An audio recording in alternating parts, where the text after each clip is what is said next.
Young people are historically less likely to vote, but in this unusual election, around 60 to 70% of students are telling pollsters that they'll be heading to the ballot box on November 8th.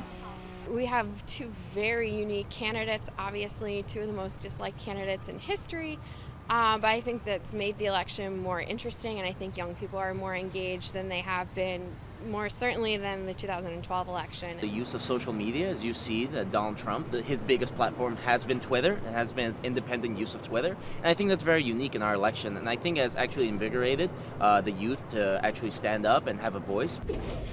Students care about the economy and national security like older voters, but they're also concerned about income inequality, racial justice, climate change and student debt.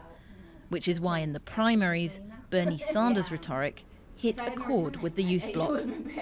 I think he was able to capture the millennials in a way that was really important for the country and really started to spur a lot of participation.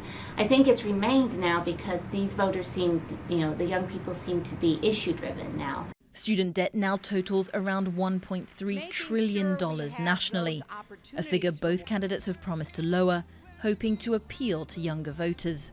The average student will leave university with around $37,000 in debt, but some like Brennan accrued a lot less, thanks to grants, a job, and living a very spare existence whilst at university.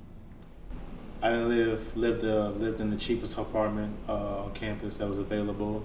I skipped meals at times, and I got comfortable with the feeling of being hungry.